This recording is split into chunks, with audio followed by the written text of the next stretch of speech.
జై తెలంగాణ.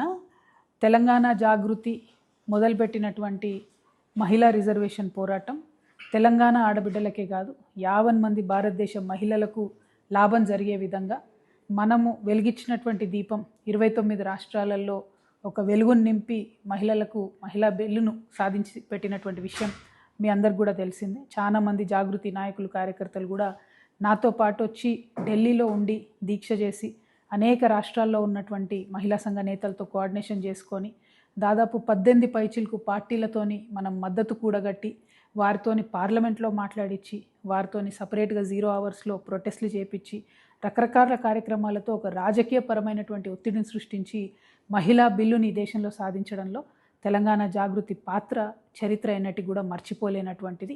మరి ఆనాడే చెప్పినాం, మహిళా బిల్లు పాస్ అయింది, కాకపోతే దాని లాభం ఒక పోస్ట్ డేటెడ్ చెక్ లాగా ఉంది, వెంటనే ఆ లాభం వచ్చేటట్టుగా కేంద్ర ప్రభుత్వం చర్యలు తీసుకుంటలేదని మేము ఆనాడే అభ్యంతరం చెప్పడం జరిగింది. ఒక పక్క సంబరాలు చేసుకుంటేనే ఇంకో పక్క ఇది ఇమీడియట్గా మహిళలకు లాభం చేకూర్చడం లేదు. 2, ఎవరైతే బీసీ ఆడబిడ్డలు ఉన్నారో వారికి కోటా రావడం లేదనే విషయాన్ని కూడా మేము అదే రోజు అభ్యంతరం పెట్టడం జరిగింది. అయినప్పటికీ కేంద్ర ప్రభుత్వం తనకున్నటువంటి బలంతో పార్లమెంట్లో డీలిమిటేషన్ను, జనాభా లెక్కలను రెండింటినీ మహిళా బిల్లుకి ముడిపెట్టి ఆనాడు బిల్ పాస్ చేసుకోవడం జరిగింది. కొత్త పార్లమెంటు బిల్డింగ్ వచ్చినప్పుడు కూడా మోదీ గారు మరి అందులో మహిళా బిల్లును ప్రవేశపెట్టి ఈ దేశ ఆడబిడ్డలందరికీ కూడా ఎంతో మేలు చేసామనే విధంగా ఒక PR స్టంట్ లాగా దాన్ని చేయడం జరిగింది. బట్ అల్టిమేట్లీ జరిగింది ఏంటి? పోయినటువంటి కేంద్రం ఎన్నికల్లో మహిళలకు రిజర్వేషన్ రాలేదు. ఆ తర్వాత 10-12 రాష్ట్రాల ఎన్నికలు జరిగితే అప్పుడెప్పుడు కూడా రిజర్వేషన్లు రాలేదు.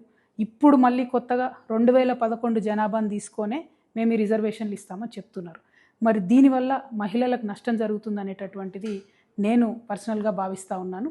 2027 జనాభా గణన జరిగేంత వరకు ఆ జనాభా గణనలో కూడా మీరేదైతే బీసీలను లెక్కిస్తామని చెప్పారో బీసీ కాలం పెట్టి లెక్క పెట్టిన తర్వాత మీరు మహిళా బిల్లుకు అప్లై చేసినట్టయితే బీసీ కోటా వస్తుంది, మహిళలకు కూడా ఎక్కువ సీట్లు వచ్చేటటువంటి అవకాశం ఉంటుంది.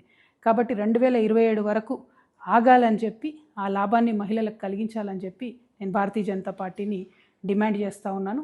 ఇది బీసీ బిడ్డలు, ముఖ్యంగా బీసీ ఆడబిడ్డలందరూ కూడా కదలాల్సినటువంటి తరుణం.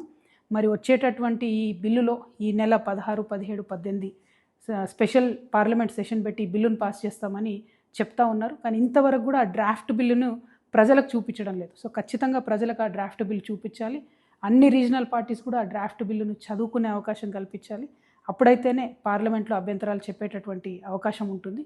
కాకపోతే బీజేపీ ఎప్పుడు చేసినట్టుగానే మరి కంటిన్యూస్గా మోసపూరితమైనటువంటి